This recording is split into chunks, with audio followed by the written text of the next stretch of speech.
छोटे किसानों की परेशानियों से हर कोई परिचित है। समय समय पर उनके सशक्तिकरण की मांग भी उठी है। हमारे आदरणीय Sharad Pawar ji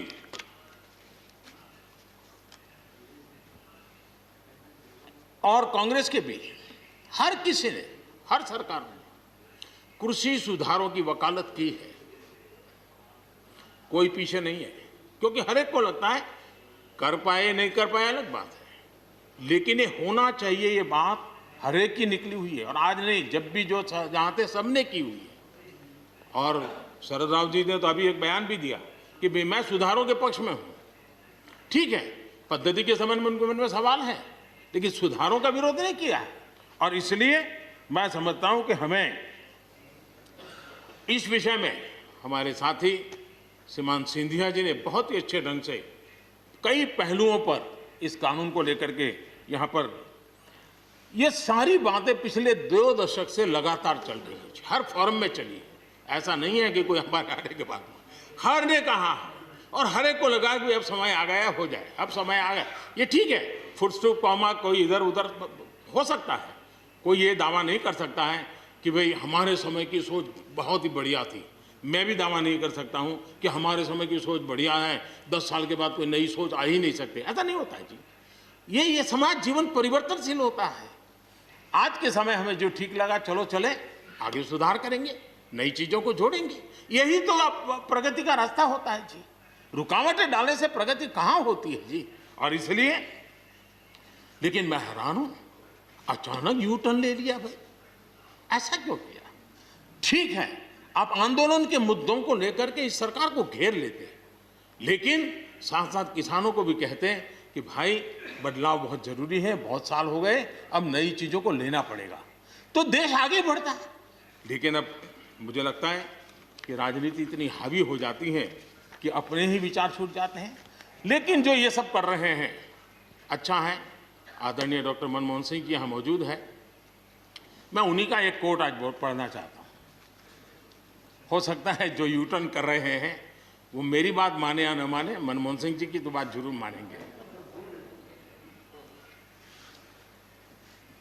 There are other rigidities because of the whole marketing regime set up in the 1930s, which prevent our farmers from selling their produce where they get the highest rate of return. It is our intention to remove all those handicaps which come in the way of India realizing its vast potential as one large common market. ये आदरणीय मनमोहन सिंह जी का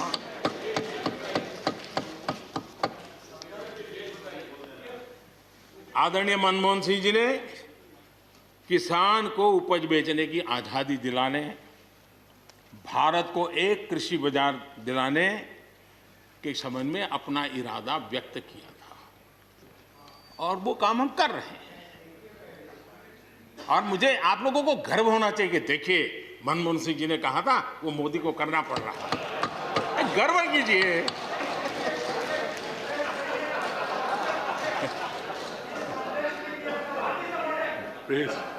please. और मजा ये है कि जो लोग पॉलिटिकल बयानबाजी करते हैं उछल उछल करके, उनके राज्यों में भी जब उनको मौका मिला है, इसी में से आधा अधूरा कुछ न कुछ किया ही किया है हर किसी ने। यहाँ जो विरोध में दल है उनकी भी जहाँ सरकारें हैं वहाँ आधा अधूरा कुछ न कुछ तो किया ही है, क्योंकि उनको भी मालूम है रास्ते का रास्ता तो यही है। और मैंने देखा इस चर्चा में लॉ का जो स्पिरिट है उस पर किसी की चर्चा नहीं हुई है। शिकायत दिया गया तरीका ठीक नहीं था, जल्दी कर दिया, इसको नहीं पूछा, ये रहता है। वो तो परिवार में शादी होती है तो भी फूफी नाराज होकर के कहती है मुझे कहाँ बुलाया, वो तो रहता है। इतना बड़ा बड़ा परिवार है तो रहता ही है।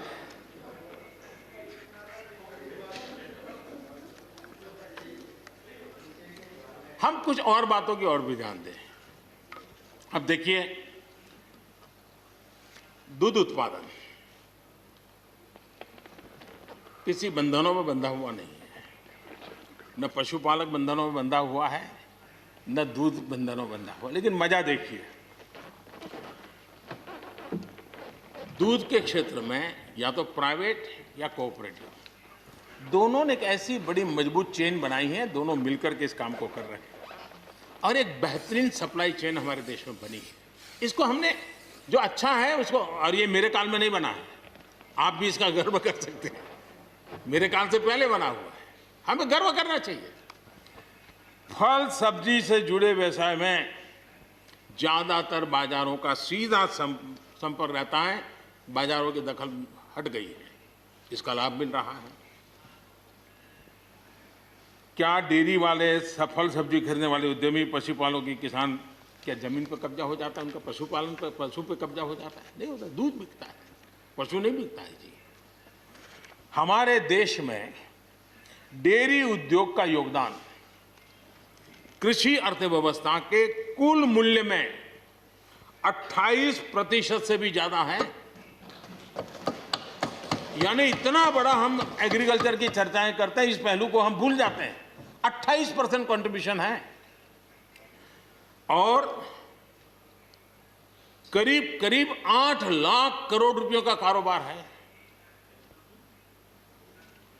जितने रुपये का दूध होता है उसका मूल्य अनाज और दाल दोनों मिला ले तो उससे ज्यादा है।